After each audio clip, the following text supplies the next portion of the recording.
So hi everyone, how you guys doing? First of all, let me welcome you guys to the Unacademy JEE English. This, as you know, is a brand new channel by Unacademy where everything is being taught to you completely in English. And Unacademy has already become the biggest online learning platform for IIT JEE. So this is what we have brought new for you. So here, as I said, we realized that most of the content available on online was in Hindi. So Unacademy is presenting you this wonderful content in English, so that students who are not very comfortable in Hindi can also learn without having a difficulty. Okay, so then before we get started with today's session, let me introduce myself for one more time for those of you who might not know me yet. So my name is Rohit Dixit and I studied mechanical engineering from IIT Delhi. And for almost past 8 years, I've been teaching physics for the JEE Main and advanced exams. So all this teaching so far had been offline, and offline I had been associated with some of the topmost institutes that you know in the JEE industry. Now I myself was All India rank 447 and All India rank 192 in the two stages of the IIT JEE exam that I took as a student. I also qualified NTSC Stage 2 and I was in the top 1% in the NACP. I've already coached many students to top ranks in the IIT JEE exam, and let's hope I can continue guiding you guys to your dream colleges and top ranks. Okay, so how can you ensure that your studies are not catching a break and you are steering ahead with your preparation and getting those top ranks? You can get yourself the Unacademy subscription to ensure that this subscription will ensure that you are attending live classes, you get to interact with your educators on a regular basis. Then you have live polls and leaderboards in these classrooms, which keep them highly interactive and fun.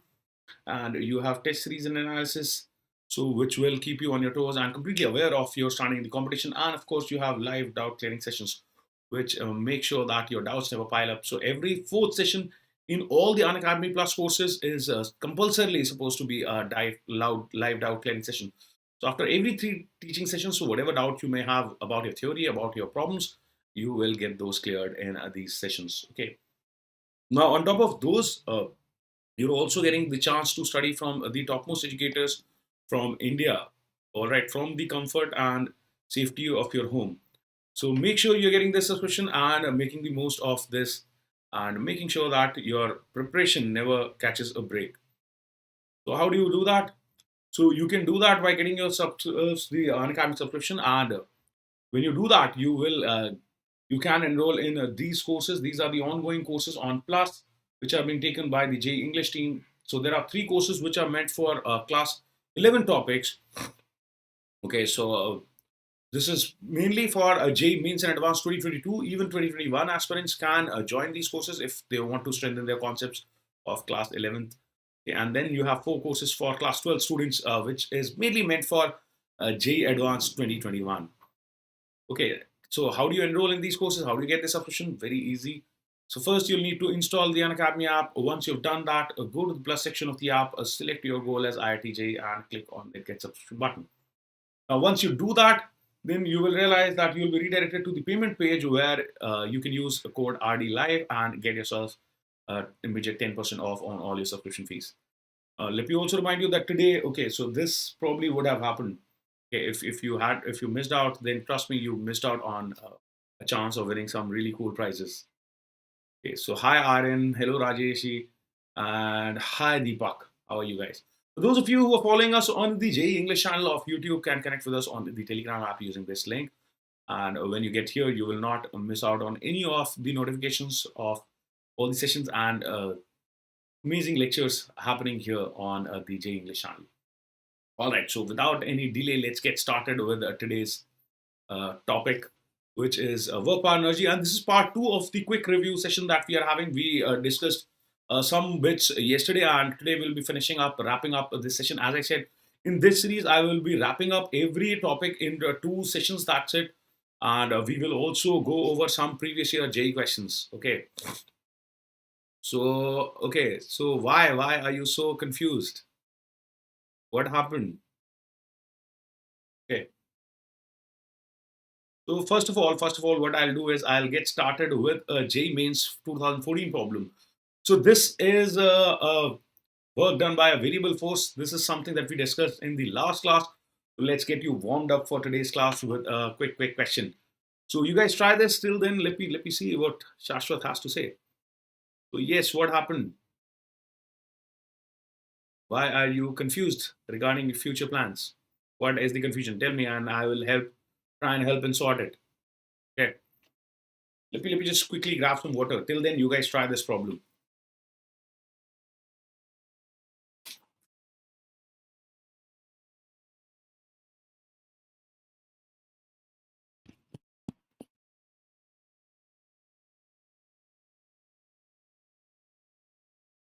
Okay.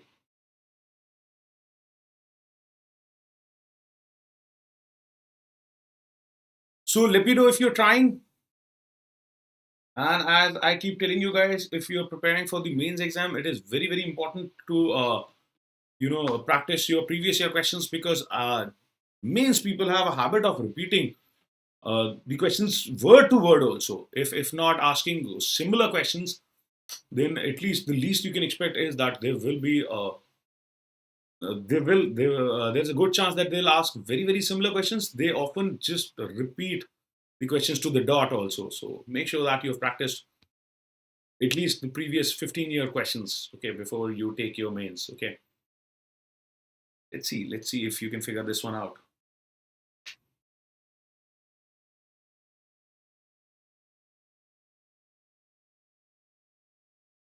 So hello Amod Kumar, how are you? Okay, so can I have any answers?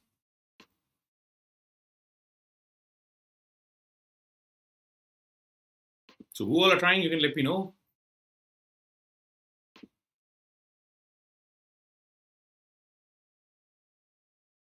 Okay.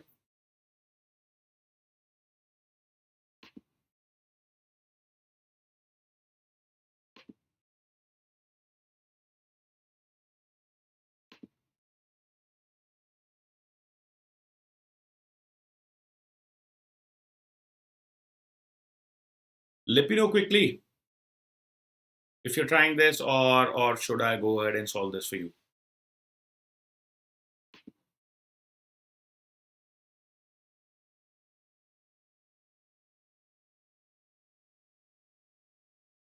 Okay. So I don't know. I don't know. Why don't I see people trying this? Guys, this is for your practice. All right. So Tanya 22 is trying. Okay. How about others? So if you're serious about your mains, if you really want to get some good marks, get a good rank in mains, and you must try these problems. So this is a previous year question. So this should not be missed. Okay.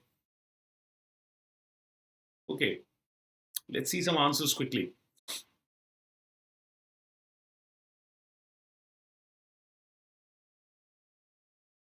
Okay. So Hamad Kumar says C. All right. All right. That may be the correct answer. Okay, so this is very simple. All you need to do is remember how you would calculate the work done by a variable force. So work done by a variable force, I hope you remember, is calculated as integral of f dot ds. So in this case, if you have an elastic cord which you are trying to stretch along the x-axis, so your stretching is x, so ds vector is nothing but dx I cap, and your force is a restoring force. So restoring force means it would be in minus ax plus bx square times I cap. Okay, if you stretch it along the positive x-axis, then the restoring force would have acted along the negative x-axis. That is what a restoring force means. Okay.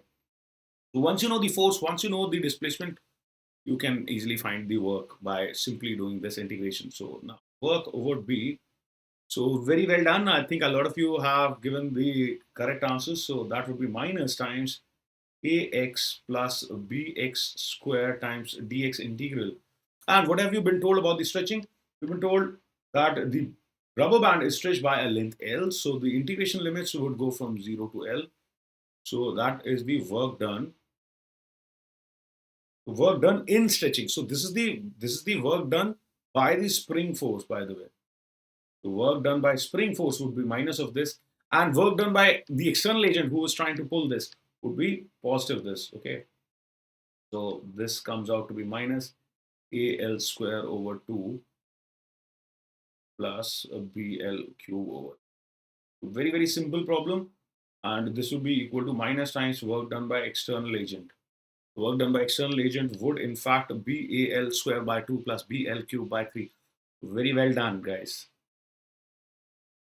All right, now I will tell you something which is a very, very quick test of finding whether a 2D force is conservative or not. Okay, so this will not help you maybe with your mains much. This is important for advanced. So you can remember this for advanced, because mains does not ask you too many complicated questions about conservative and non-conservative forces. So important for advanced. So here is a quick test that you can do. So if you have a 2D force and your f vector can be written as fxi cap plus some fyj cap. So fx and fy are the two components in x and y. Then if del fx over del y, that is the partial derivative of the x component of the force with respect to y, is equal to del fy over del x, then the force is conservative. Okay, so you need to remember that. So this is a very quick test of finding whether a force is conservative or not. So usually when advanced also asks you questions on complicated questions on finding the work of variable forces, then they usually give you 2D forces. So if you quickly wanted to check whether a force is conservative or not, into this test, if this happens, if you say this being true, then the force will be conservative. Okay, I'm not going to show you how this comes. I would have shown it in a regular class, but this is a review class, so we are just quickly going over the key concepts. So let's try this question. This is a problem of a variable force. Okay, so this was asked in JEE Advanced, by the way, in 1998. So advanced problem. So I took that to show you as an example. So you have been told here that a force of minus k x minus k yi cap plus xj cap, where k is a positive constant, acts on a particle moving in the xy plane. Starting from the origin, the particle is taken from along the positive x-axis to the point a comma 0, and then parallel to the y-axis to the point a comma a, and the total work done by the force on the particle is. So let's quickly try this. Okay, let's see what is the answer that you're getting. Okay, now there are 2-3 ways of solving this. You can use any of the way that you feel like. But let's see what answer you get and what method you use. So I'll tell you an alternate method. There is a standard method which most of you must be using. I will tell you quickly an alternate method, okay, of solving this, which I like. I prefer that method. It's a single step method. Okay, so let's see. So try this and let me know the answer. Okay. Come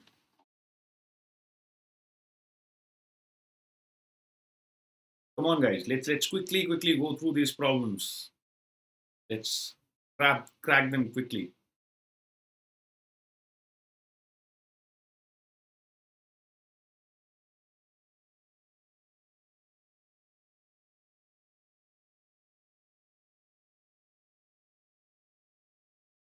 Okay, so this was a JEE Advanced problem. As I said, most such questions are usually not asked in mains. So they don't ask questions of forces like this in mains much. And that is why I told you that the trick I had mentioned is mainly important for advanced. So in this one, can you see something? You see something? Can you figure out whether the force is conservative or not?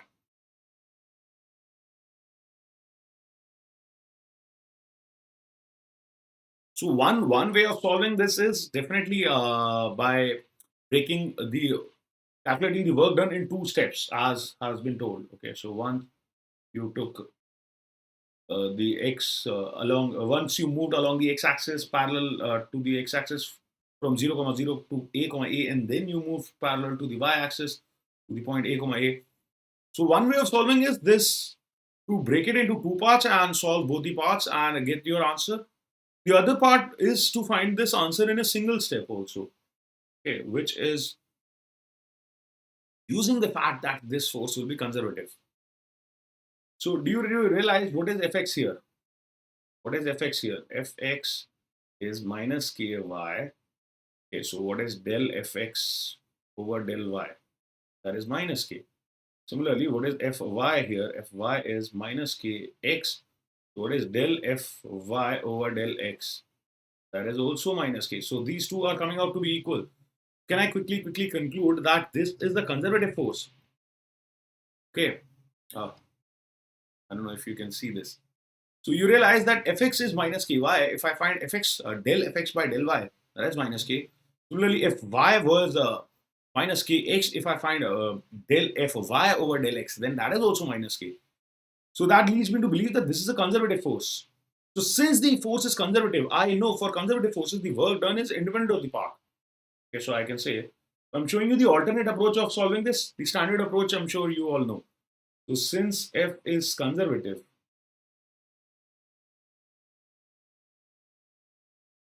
I know work done is independent of path. So instead of taking the path that has been given to me, I will choose a simpler path. I will choose a straight line path in my displacement for calculating the work. So what if I choose this path, going from 0, comma 0 to a, comma a? What is this line? Can I say that the equation of this line is y equals x?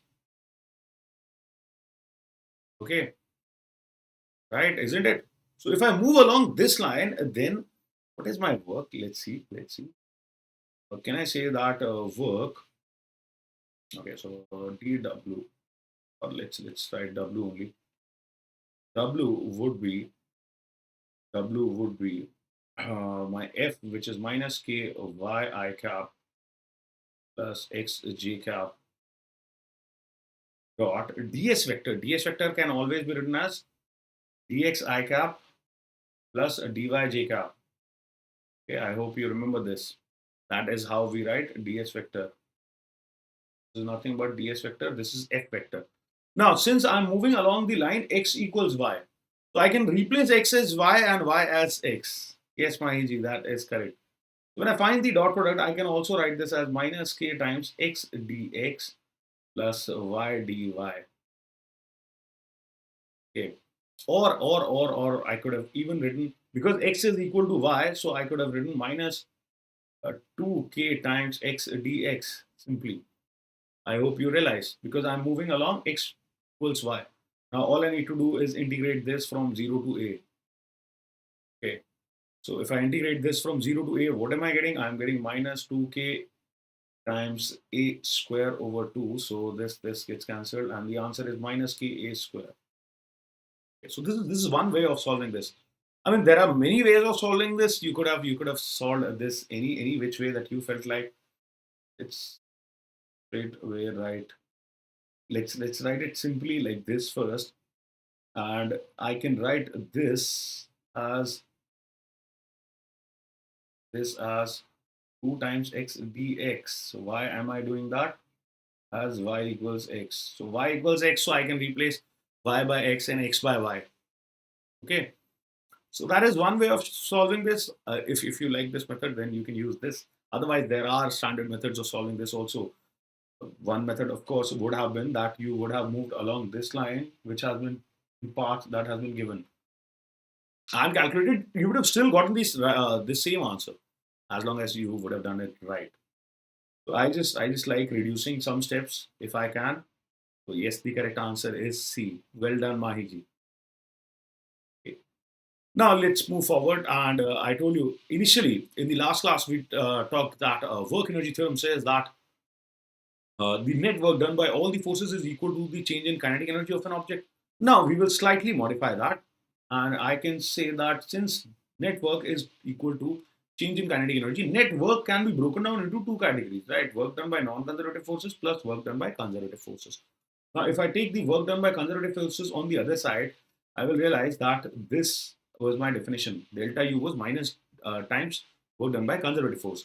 So what I can do is I can replace this thing, this entire thing with this, and this is what I get as my new work energy theorem. Work energy theorem can be restated as that the net work done by a non-conservative forces is equal to the delta Ke plus delta U. And sometimes you may not include all non-conservative forces here. So work done by all forces for which you haven't taken the potential energy would be equal to delta Ke plus delta U. So the idea is in work energy theorem. Now I don't have to calculate the work done by conservative forces. Their effect has been considered here in change in potential energy. So what it does is it reduces your calculation. Okay. So this law says that work done by all non-conservative forces is equal to the change in kinetic energy plus change in potential energy of any object. Okay. Now the sum of kinetic energy and the potential energy of any object are known as the total mechanical energy. Please remember this. This is what we call total mechanical energy. And now you will have a special case. Now, since work done by non-conservative forces was equal to delta K plus delta U, now in a special case where either all non-conservative forces are either absent or even if they're there, they're not doing any work, then you can rewrite the equations as delta K plus delta U equals 0, which means K final minus K initial plus U final minus U initial equals 0 again. Or you can say final kinetic energy plus final potential energy equals initial kinetic energy plus initial potential energy. Okay. So thus what you realize is that what is the first term? The first term is telling you the total mechanical energy of an object at the final instant. The right hand side is telling you the total mechanical energy of the object at the initial instant. Now you realize that I have not decided which will be my final instant, which will be my initial instant. You could have chosen any instant as your final instant, any instant as your initial instant. So what I'm trying to say is that this implies that the total mechanical energy of an object between any two instants remains the same. Okay, so I can say that the total mechanical energy of an object remains conserved. Okay, so this is called the law of conservation of mechanical energy. So when all will the mechanical energy be conserved? If the work done by non-conservative forces is 0, then your mechanical energy remains conserved. Okay, so you need to remember that. So whenever you're applying conservation of mechanical energy, you need to check for this condition. If the work done by non-conservative forces is 0, then you can apply conservation of mechanical energy. Okay. So let's try some questions on conservation of mechanical energy then. So as I said, we realized that in absence of any non-conservative force, we can apply conservation of mechanical energy to solve our problems. So how do you go about solving your problems? In such cases, you will identify first two instants. Okay. Because I know between any two instants, the sum of potential and kinetic is constant. Okay. So I need to identify two instants, and how do I identify that? So first instant, my initial instant, what I'll take is according to whatever data has been given to me. So some information would be given to me in the question. Based on that, I will select an initial instant. Okay. Now I need to select my final instant. So how do I do that? For that, I will look for what has been asked. Whatever has been asked in that will be the situation of my final instant. Now all I need to do is once I have identified the initial and the final instants between which I want to apply my work energy theorem, I will write the expressions for kinetic energy and potential energy for the two situations, apply the conservation of mechanical energy, equate them, and find the unknowns. So that's a very, very simple standard approach. So why don't we try a problem with this? So this problem was asked, in fact, in JEE 2005. Okay. So this says a block of mass m moving on a frictionless horizontal surface collides with a spring of spring constant k and compresses it by a length L. Now, the maximum momentum of the block after the collision is. That is what you have to tell. So think about it and let me know the answer very, very quick. Okay, what do you think the answer will be? Okay, let's try this. Again, I am trying to discuss. I am trying to include as many JEE Mains previous year problems with our discussion as possible, so that you are getting the practice of those also. Trust me, this is going to help you really to get some good marks in your mains. So I am discussing some previous year problems of mains. Rest, you should make sure that you have solved at least the last 15 years problems of mains before you take on the real JEE mains. Okay, so let's give you guys some time to try this and hurry up.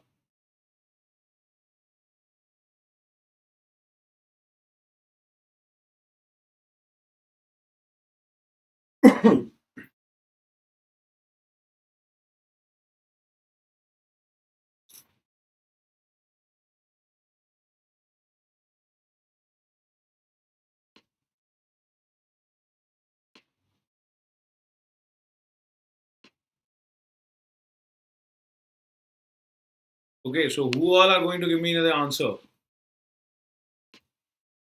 Let's hear the answer quickly. Let's see who all have figured it out.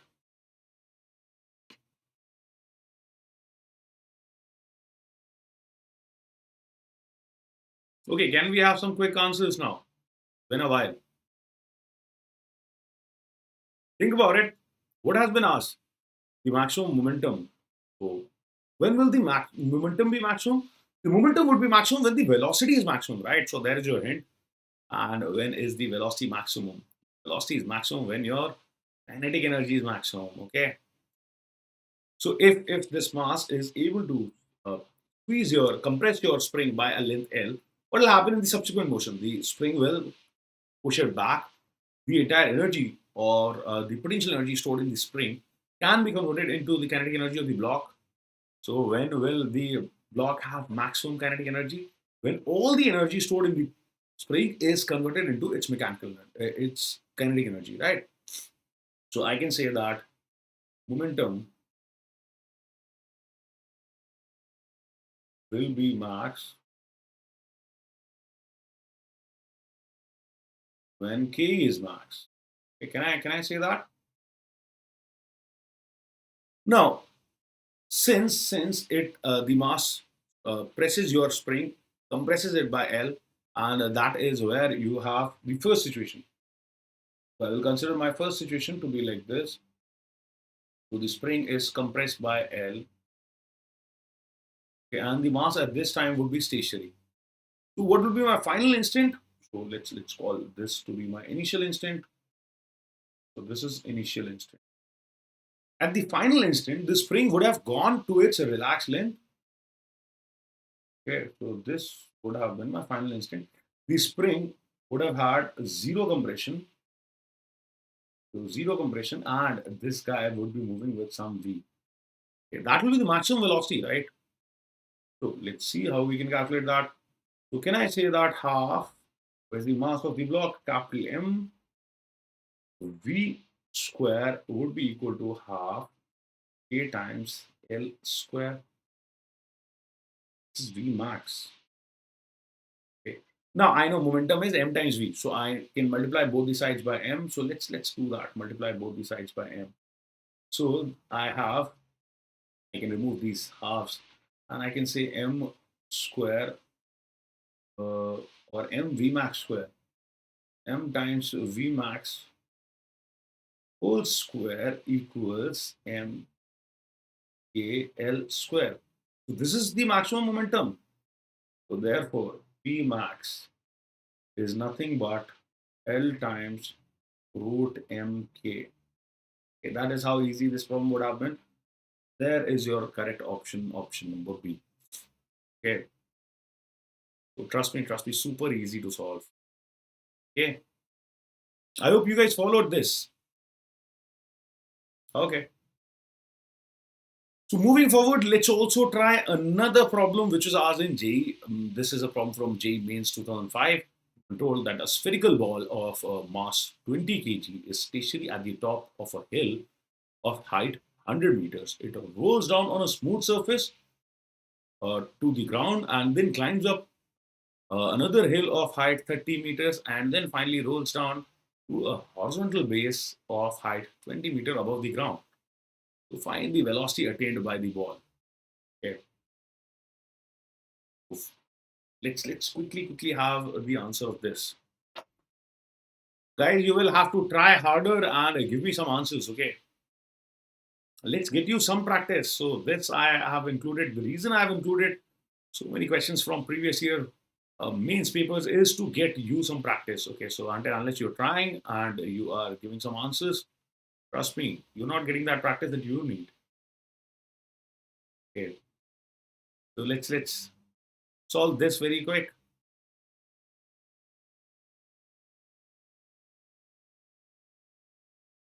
Okay, I'm going to wait for 1 more minute. So this is a super easy problem, by the way. Okay, so AP says C. Let's see if that is correct. Okay.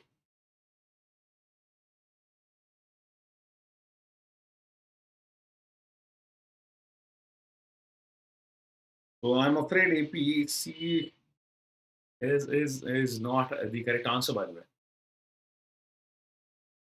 So if I can calculate it right, so I don't remember the answer, but I think if I wanted to calculate, the answer should be B. Okay. So trust me, this is how easy these problems are. If you have good practice, you can solve them orally. I I, I can solve most of the mains problems orally. Okay. It's just a matter of practice and clear concepts. So okay, let's see how you would have solved this. So what has been told? You've been told that the spherical ball of mass this is held stationary at the hill of 100 meters. Okay. So let's draw ourselves some hills. So there is a hill. Here is a ball which is stationary at top of the hill, and this hill is at a height of 100 meters. Now, what have we been told? We have been told that it rolls down a smooth surface to the ground, then climbs another hill of 30 meters, finally rolls down to a horizontal base, which is at a height of 20 meters above the ground. So this rolls down to here, then climbs up to another hill of height 30 meters, and then rolls down again to a base of height 20 meters. So this is what is happening. This is how your fall is going to go. It is going to go from that was 30, I think. That was 30. And this would happen 20. So this is how the ball moves, okay? No. C is not the correct answer. The correct answer is in fact B. Okay, so that is how the ball moves. So it goes down here, it reaches all the way here. It then goes down here, reaches here, then goes down here, and this is finally where the ball lands. Okay. Now you will realize that you've been told rolls down a smooth surface. Then so every surface is smooth. Okay. If every surface is smooth, then you realize that I can apply energy conservation between two any instants. Okay. So I can say since. So the only force you realize doing work on the ball would be the work of gravity. So since there is no non-conservative force,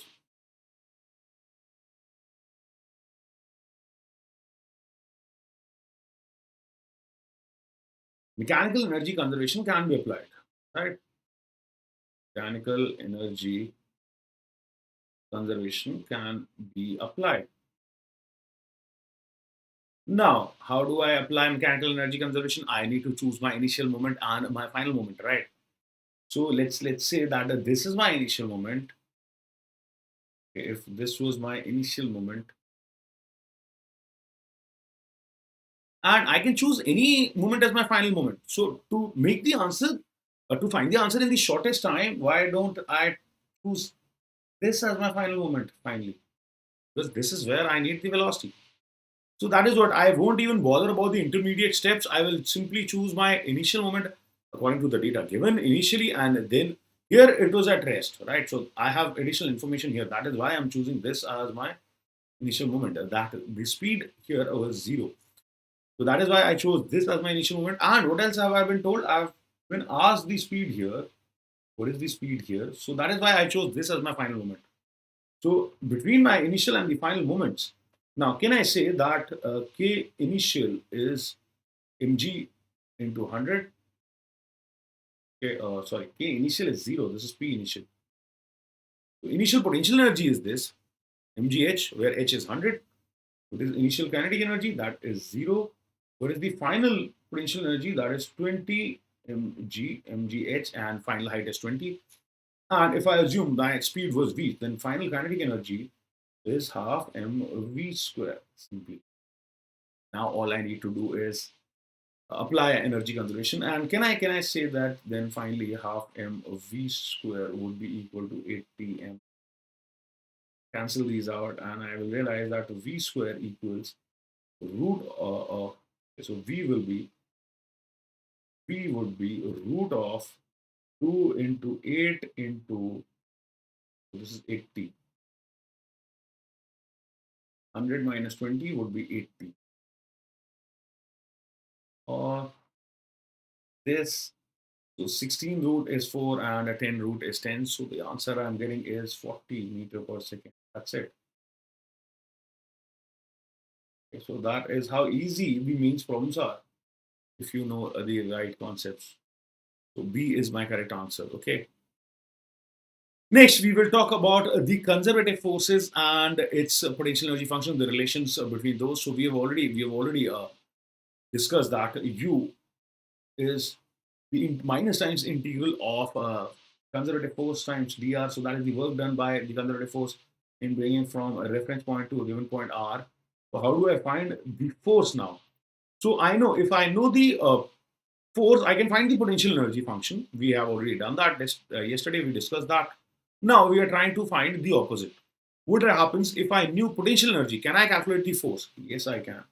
So it turns out if a conservative force F has a potential energy function which is U associated to it, then this is the relation between the force and the potential energy. Remember this. Again, this thing probably will not be asked much in mains. This is important for advanced though. Advanced, they will definitely ask you questions for this. Means they may or may not ask you questions on this. Advanced will definitely ask you. Important for advanced, by the way.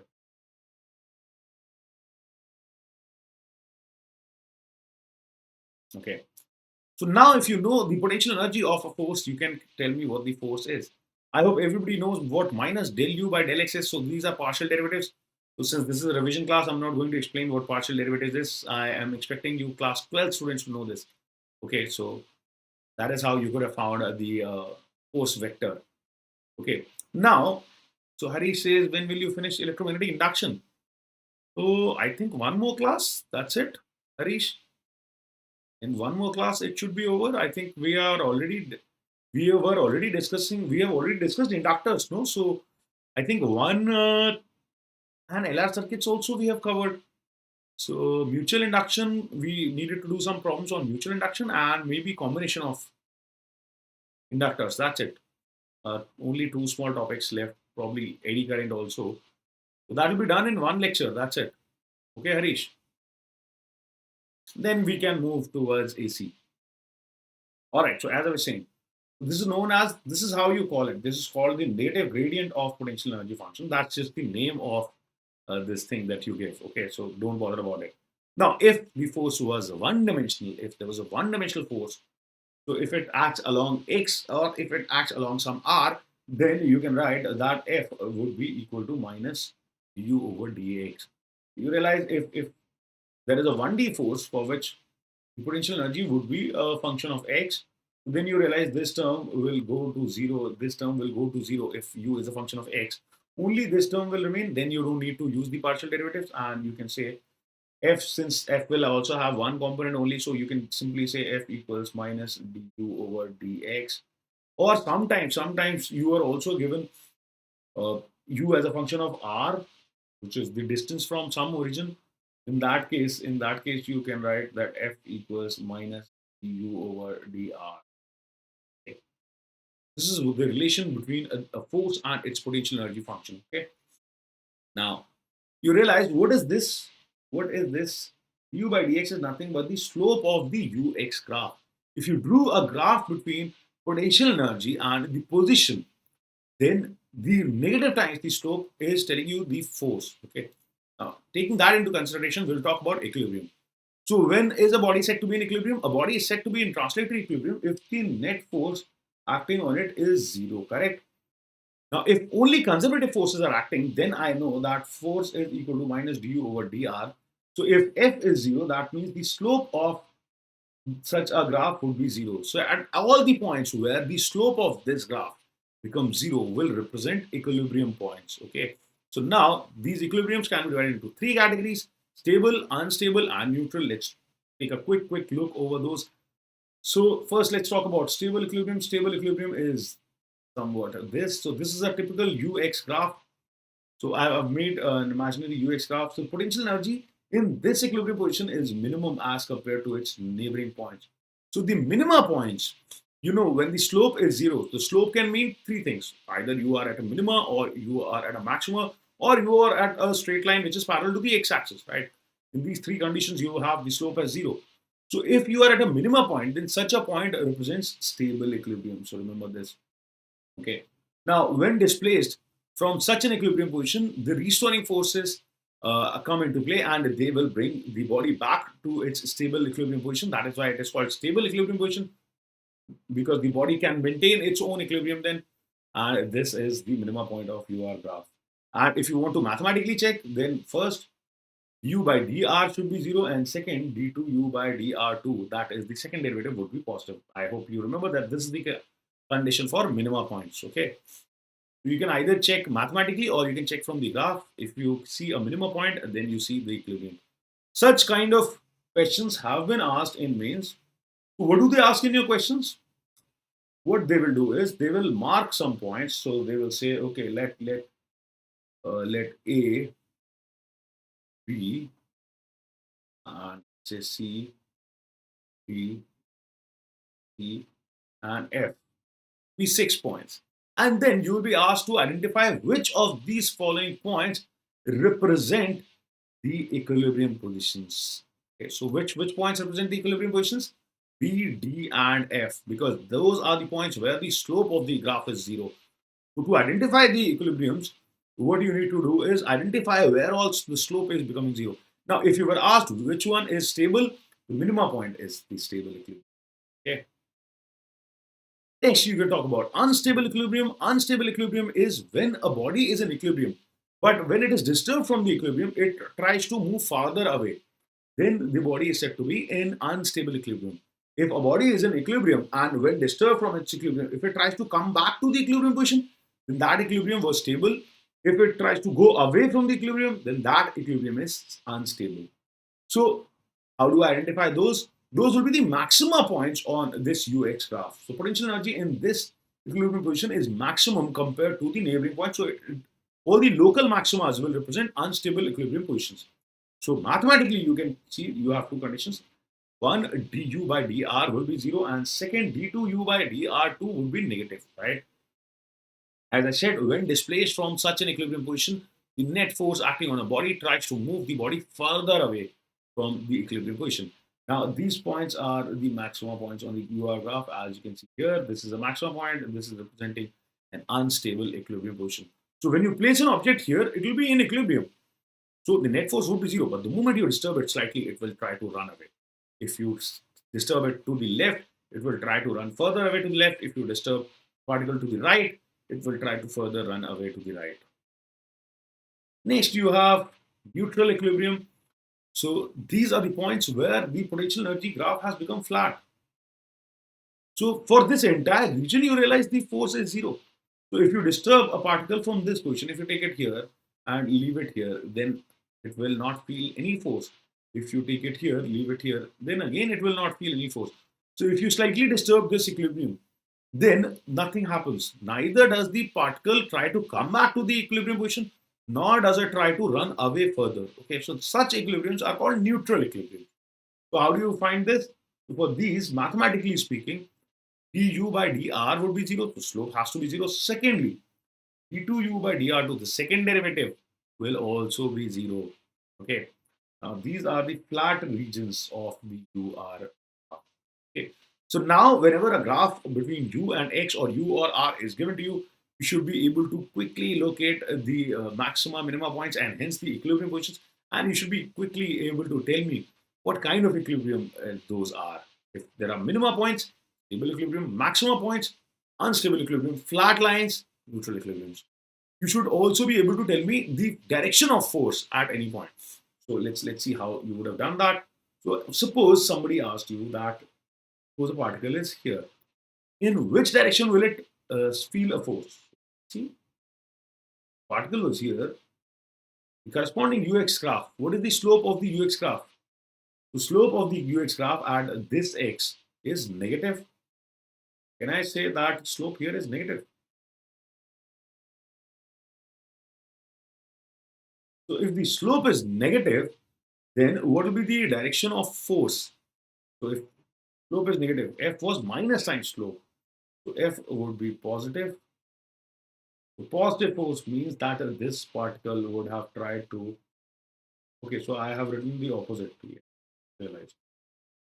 Just realized I have written the opposite. So you will realize that the slope is positive. This is a positive slope, increasing graph, right? So f would be negative. A negative force means that if you leave the particle here, it would have tried to move towards left. So that is how you can judge not only the equilibrium positions but also the directions of forces at any given point. Okay. All right. Let's try one problem which was asked from this kind of concept in JEE Mains 2010. So this problem says that the potential energy function of a force between two molecules of a diatomic molecule, between two atoms of a diatomic molecule, is given by this function. So ux equals a over x to the power 12 minus b over x to the power 6, where a and b are constants and x is the distance between the two atoms. If the dissociation energy of the molecule is d, then d is, what is the dissociation energy? It is the when you separate these molecules and bring them infinitely apart. Okay, so that is the difference in potential energy when they are at infinite separation and when they are at equilibrium separation. Okay, so let's try and quickly get this right. So at x equals infinity, it's very easy to see what will be the potential energy. Potential energy would have been zero. Now, if you could find the potential energy at the equilibrium distance, then the change in potential energy would have told you the answer, right? That would be the dissociation energy of the molecule. To break the molecule, that much energy would be required, right? So all you need to do is figure out where that equilibrium position lies. Okay. If you can figure out where the equilibrium position lies, you can find out the potential energy at the equilibrium position. So let's try this. Let's give you maybe a couple of minutes to solve this. Hurry up, try this. Let's see if you can get this done right.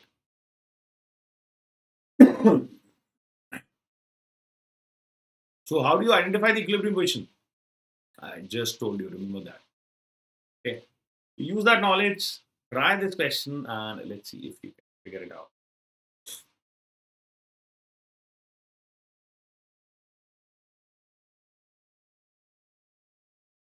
Okay.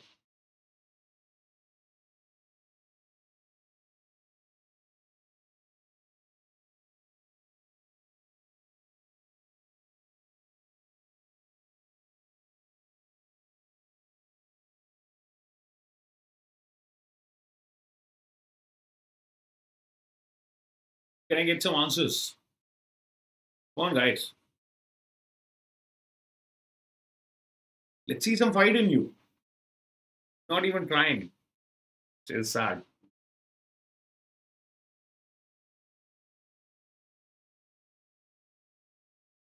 Come on, try and give me a quick answer. In fact, let's see.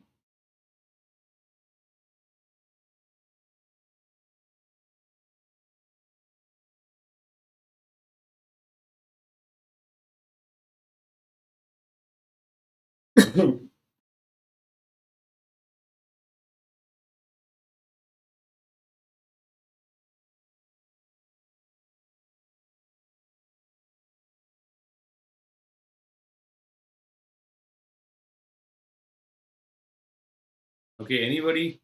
No, that is weird. So we know u at, stick to the black color, u at x equals infinity 0.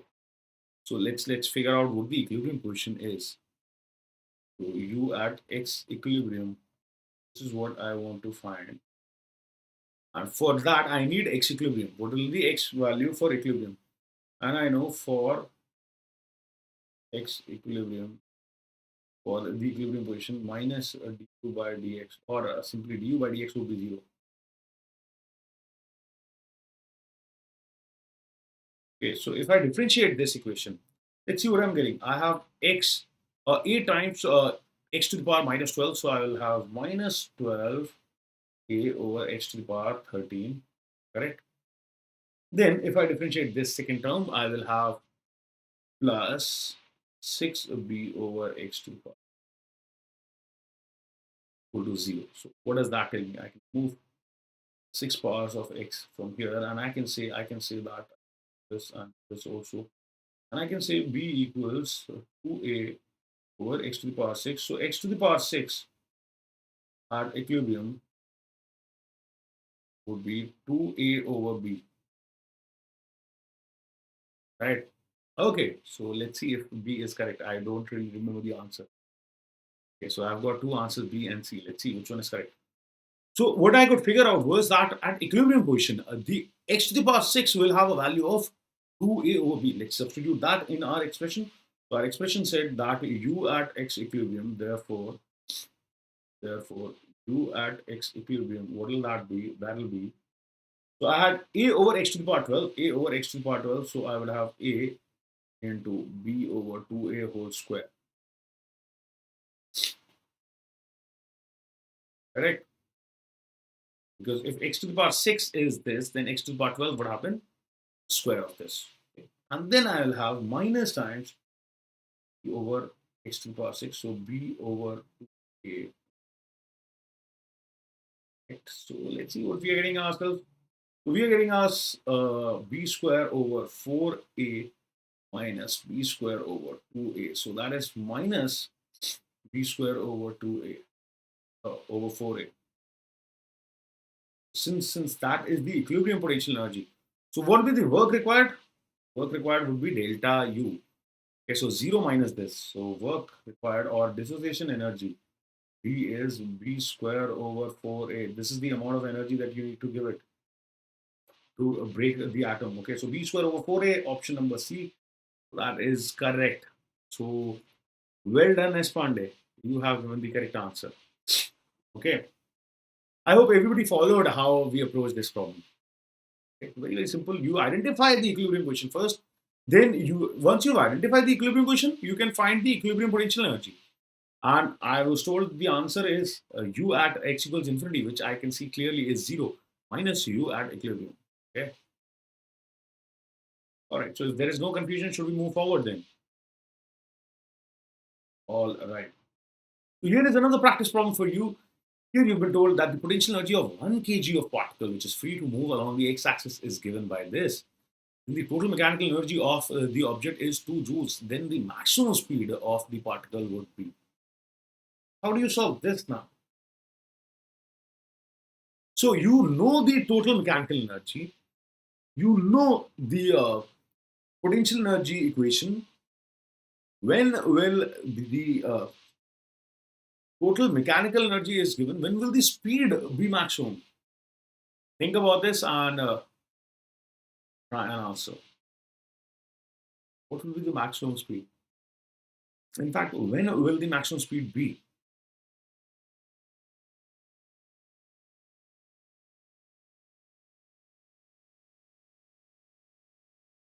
This you should be able to see easily.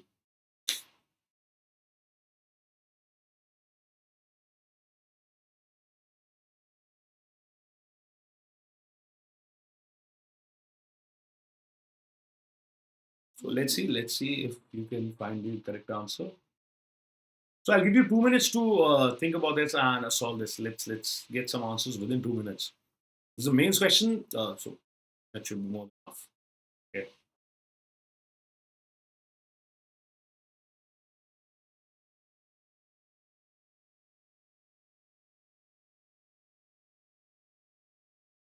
Let's see if somebody is giving the correct answer or not.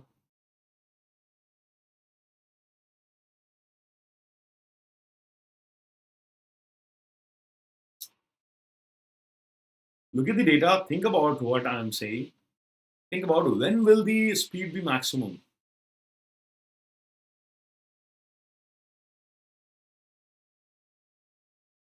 Total mechanical energy, by the way, hint, is the sum of your kinetic energy plus potential energy. And this case, your total mechanical energy will remain constant because there is no conservative force.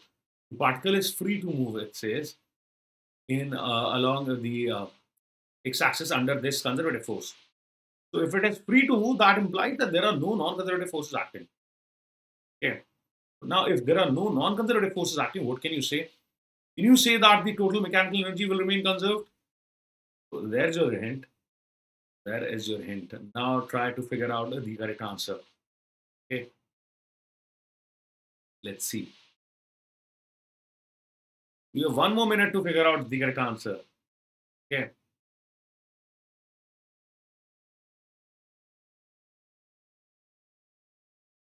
Let's find that answer quickly.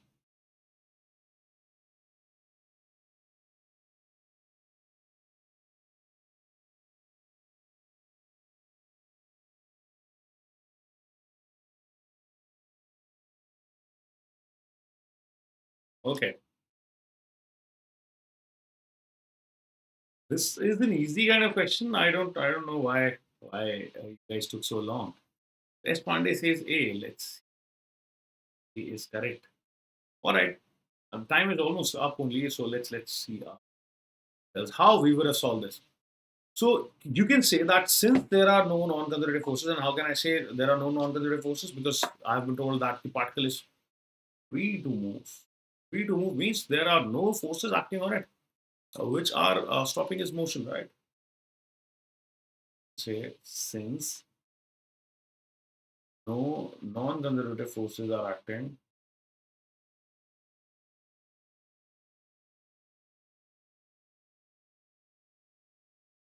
can I say that the total mechanical energy will remain conserved? Total mechanical energy is constant. If the total mechanical energy is constant, I know when will the speed be maximum. Whenever the speed is maximum, the kinetic energy will also be maximum. Okay, so I hope you realize that. For maximum speed, I need to maximize my kinetic energy. So since for max speed, K will also be maximum. So at that point, because the sum of K and P is constant, so whenever the K is maximum, can I say that therefore P would be minimum? Okay, so if I can find the minimum amount of potential energy, then I can easily find the maximum amount of kinetic energy because there's some I know. Okay, so I already know the equation of this. So this is the equation of potential energy since Vx is equal to x to the power 4 over 4 minus x square over 2. So I know for minimum P, all I need to do is find dv by dx and put that as 0. So dv by dx is coming out to be 4x cube over 4. So that is x cube minus x. So this is the condition for minimum. Okay. So I can have x equals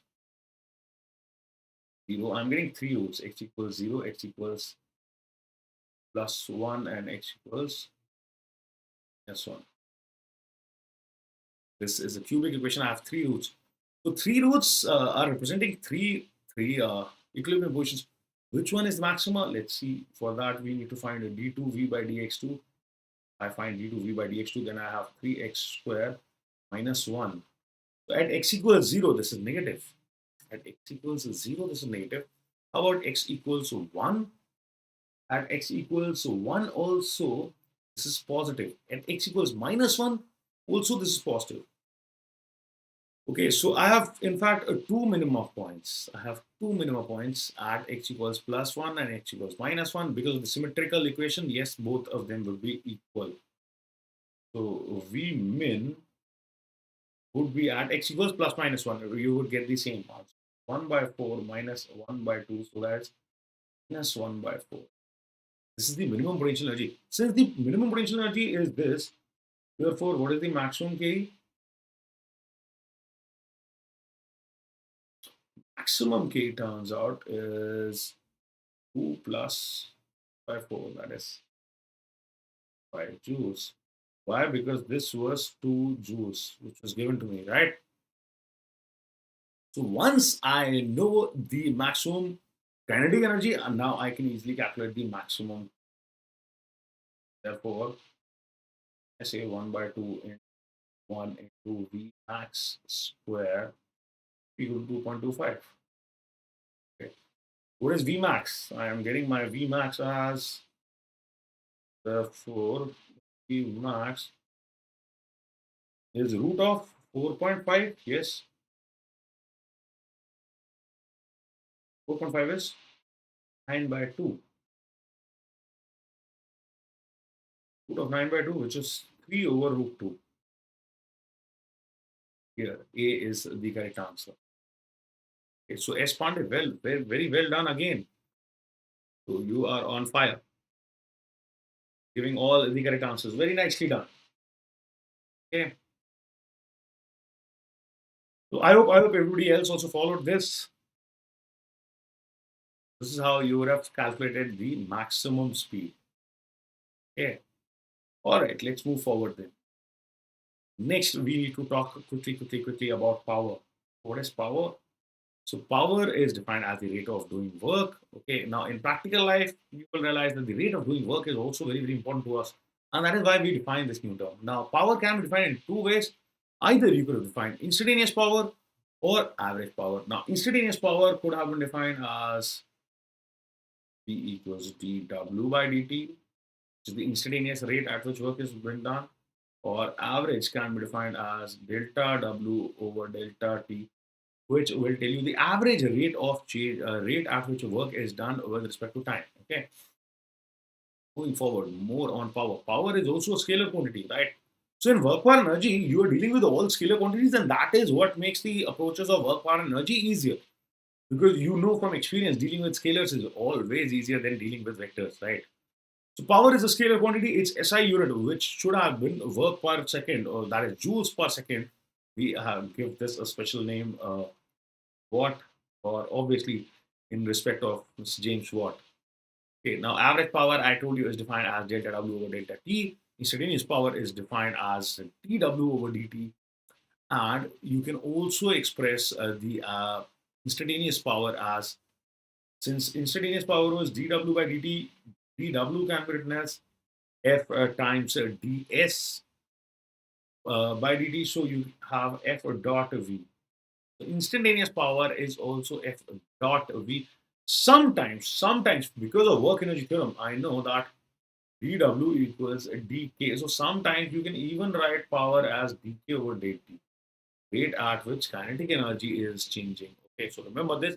This is also another useful form in which you can use the expression for power. Then you will also realize that the area under PT graph will give you work. Why? Because of this expression from here, you will realize that work can be written as integral of P. Integral of P dt is nothing but the area under PT graph. So between power time graph, from between any time instance of T1 and T2, find the area, that will be the work done during that time interval. Okay. So I hope everybody followed this. Let's try some questions then. Okay, so a body you've been told is moving along a straight line by a machine delivering constant power. If the distance moved by the body is in time t is proportional to. Okay, so this was asked in JEE Mains 2003. So let's try and get the answer quick. Okay. So I'll give you 2 minutes to try this. So try this quickly and let's see if you can solve this correctly. You've been told a body is being moved along a straight line by a machine delivering constant power. Now the distance moved by the body in time t would be. By the way, let me tell you that exactly this question has been asked in JEE Advanced also. Though in JEE Advanced, I think it was asked in 80s or 90s. I think late 80s. Sometime in 80s it was asked. And this exact question with these exact options almost was asked in JEE Advanced. So sometimes this also happens. Sometimes mains people like asking old advanced questions also, very old advanced questions. So if again, if you are done with all the practice that you needed, and if you've solved all the previous year, 15 previous, at least previous 15 years of JEE mains papers, you might want to take a look at some of the JEE advanced papers of 80s and 90s. That may help you again. Okay, because as I said, this question was directly picked from an advanced paper. Okay. I don't remember the exact year, but if you go and find go through some 80s papers of advance of work and power energy, you will find this exact question. Okay. By the way, I hope you guys are trying this problem. Let's see some answers also. Okay. All right. So 1 minute is already up. I am going to give you 1 more minute to figure this one out. Let's see some answers quickly.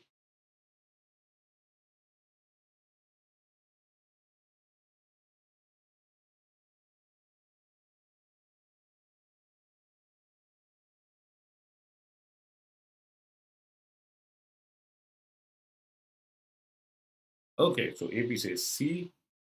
Okay. I'm not sure, but I think you might be correct, AP. Okay. So how about others? Anyone else trying?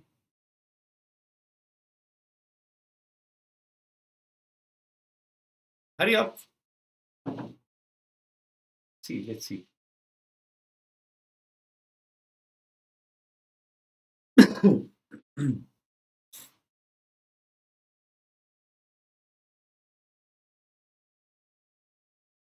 Okay, so two people are giving the answers as C. Let's see. So what have you been told? You've been told a body is moving in a straight line by a machine which is delivering constant power. Okay, so if the power is so everybody is saying C. Okay, so C must be correct. So a body is moving in a straight line.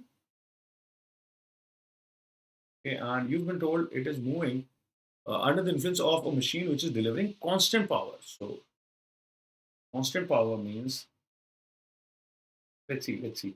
Let's imagine at some instant it is feeling a force F, and at that instant, if it has a speed of V, then you realize that instantaneous power is V is F dot V. Since both are in the same direction, why are both in the same direction? Because the particle is moving because of this force only. There's a single force. Okay.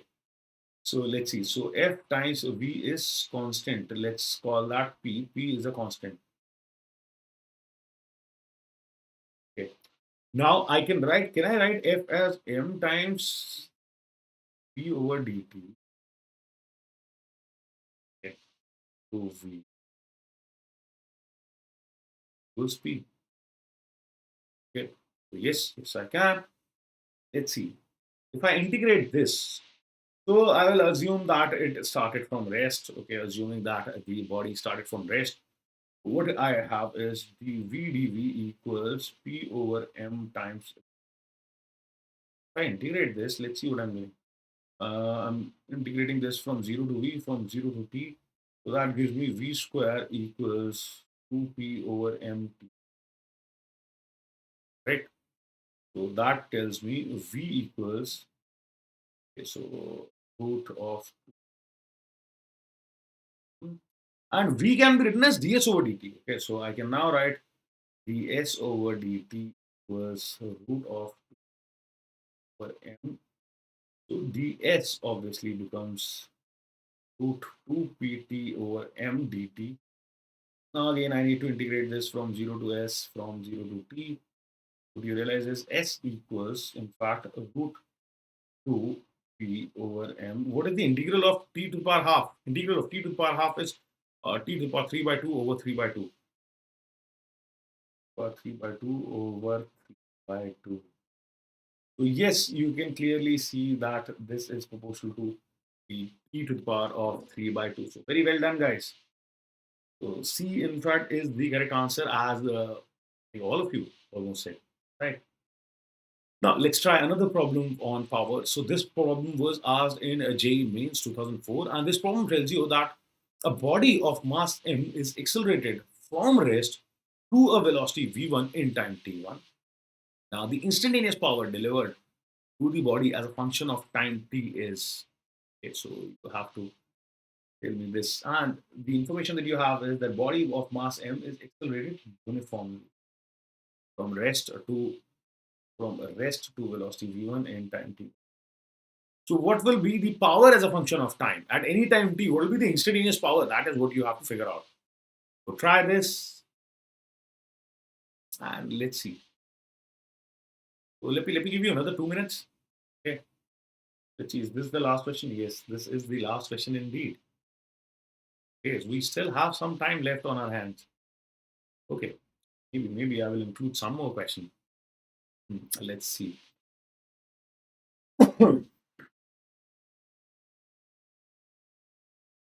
So I think you guys solved the questions very fast today. That's why we got over with the session so quick. Okay, let's see if I can find some more questions to give you guys, since you already have some time. Okay?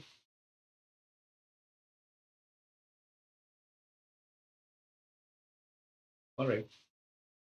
Don't worry. Not getting off early. I will give you more questions.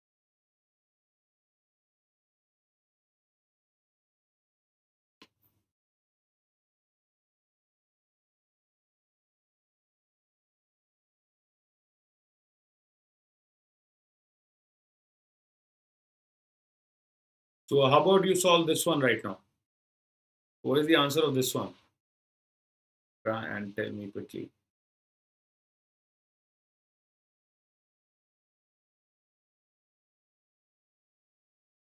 Solve this, hurry up.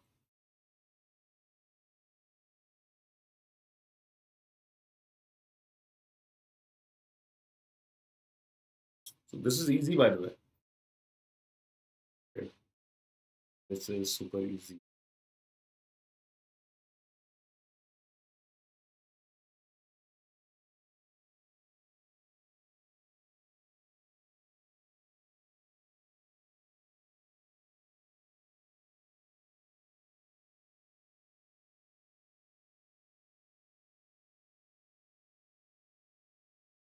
Okay, so can I have some answers? And some quick ones, please.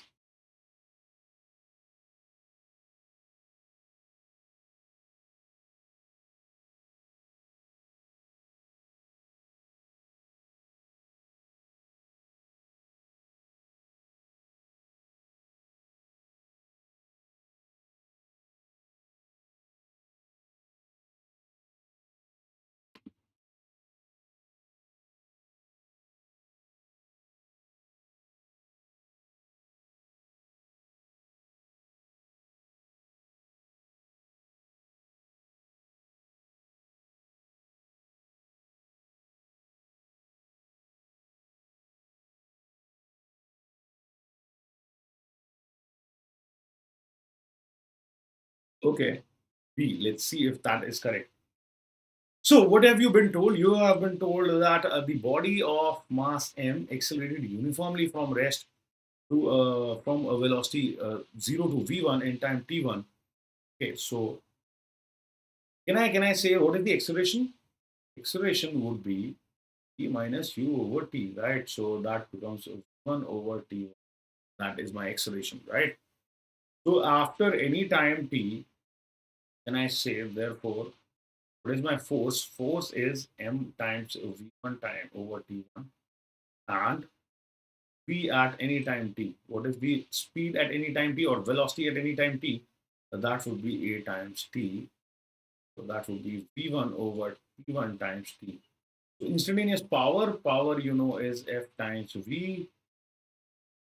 So that will simply be m t1 square over t1 square times t.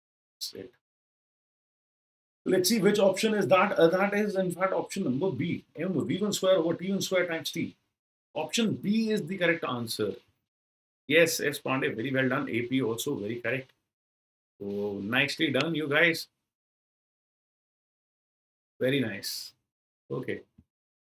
So what I can do now is that I can add, maybe squeeze in one more problem at least. So let's try if we can squeeze two, but at least one. I will definitely try. So I getting this one more.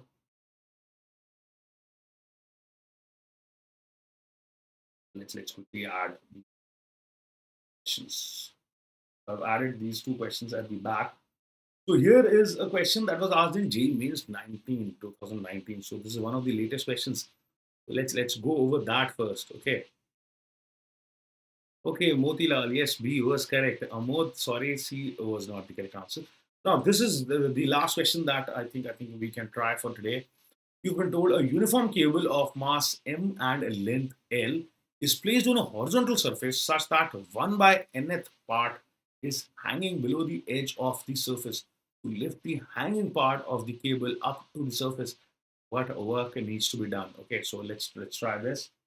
The options are A, mgl over 2n square. Option B says mgl over n square. Option C says 2 mgl over n square, and option D says n times mgl. I hope everybody got the question. What is the question saying? The question is saying a uniform cable of mass m and length L is placed such that 1 by nth part is hanging. Okay, so if let's say n is 2, so half is hanging. So if n is 3, 1/3 is hanging. That is what it means. So what will be the work required to lift the hanging part of the cable up to the surface? Okay, that is what you have to find. Okay, so try this. This was asked very recently, JEE Mains 2019. Very recent question. Again, let me tell you, there was a very similar question asked in I think 1986 in a JEE Advance, if I remember the year correctly, or something like that. So you will realize not only are mains people repeating their own problems, they also have the habit of picking some questions and modifying them a bit, maybe from previous year advanced questions also. So you can think that if and when you finish all your practice, first priority should be to do all the papers of previous year mains questions last 15 years. Okay, do that. The second advice would be try to solve those 80s and 90s papers. Okay, so there you used to have some simple objective also. Yeah, because there used to be two sections, and there would be a subjective section and an objective section. Those objective section questions were, in fact, slightly easier, so they can be asked in mains. Okay, so that would be my advice. When you're preparing, when you've done all the practice, so solve first the last 15 years papers of JEE Mains. Then second, solve the 80s and the 90s papers, or the objective papers only, not the subjective. Only the objective questions of previous year advanced papers. So Mahiji says option A. Okay, so let's see. How would you have done this? So you should remember that. Okay, so let's imagine that this is the table, and let's also draw ourselves. Uh, let's draw ourselves some rope. So rope is like this, and some part is hanging. So this is my rope. So let's assume this is the total length is L. So this length would be L by N, because 1 by nth part was hanging, right? So you realize the potential energy. What I can do is I can consider this to be my zero potential energy. I told you the reference point for potential energy can be considered to be anywhere. If I take this as U equals 0, so this entire part has a potential energy of 0. This part has a Cm lying here. So the Cm, or the center of gravity, in fact, would be at a depth of L by 2n. Okay. So the mass of this portion, what will be the mass of this portion? That will be m over n. So this much mass. Okay, so everybody is saying A, so I'm assuming A must be correct. Yes, I think A is correct. You guys are right. So can I say that initial potential energy of the system would be zero for this entire portion, and for that entire portion, I will have minus times m by n, that is the mass, times g times the height. I have already taken negative L by 2n. Okay, so initial potential energy is minus mgl over 2n square. Okay, what is the final potential energy? Final potential energy would be zero. Why? Finally, you have dragged the entire rope up. So the change in potential energy, that would be the work required, which is in fact option number A. So very well done, you guys. So nicely done. All you guys were correct. Well done, Mahiji. Well done, Rajesh. Well done, AP. Okay. All right. So let's have the last question of the day. Then we are left with another 6 minutes or so. Let's try one more question quickly, and then we will wrap up today's session. This question says that this was asked in JEE Mains 2017. This is that a body of mass uh, 10 to the power minus 2 kgs is moving in a medium where it experiences a frictional force, or this is a variation of a drag force, rather, experiences a drag force of some kind, which is governed by the equation minus kv square, where v is the speed of the body. If the initial velocity was 10 meter per second, if after 10 seconds the energy is 1 by 8 m of v naught square, find the value of. This would be very, very simple. Okay, just simply apply work energy theorem and you should get this. Okay. So I'll give you 1 minute to try this, and then I will just quickly show the solution. Okay.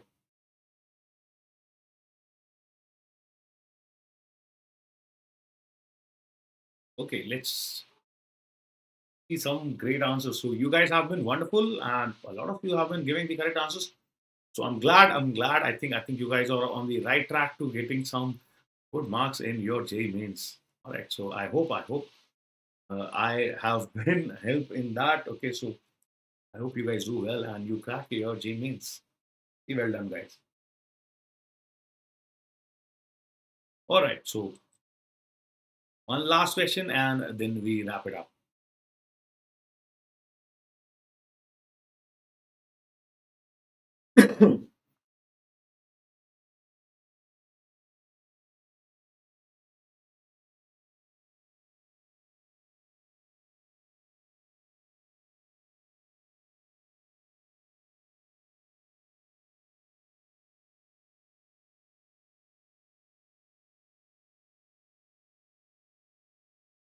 So I'll give you a hint of how you can solve this, by the way. You can use the definition of instantaneous power, and I told you that instantaneous power is also given as dk over dt, rate of change of kinetic energy, right? Use that, and that should help you.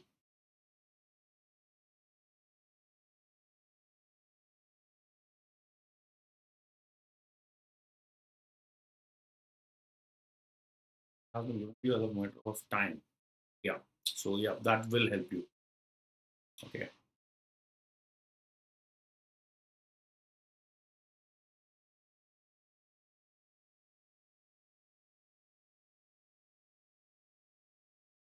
Okay, 1 minute is almost up. Let's just quickly wrap this up. So I know that power is F times V. So there are many ways of solving this. I am telling you just one, which I find the shortest. This is minus kv cube, right? This is how I can write power. Power is dk over dt. Great. So you will realize that initially the velocity was v naught. What is the final velocity? Final velocity, I can find that I can say 1 over m final square should be equal to 1 by 8 v naught square. Can I say that final velocity is half of the initial velocity? Correct.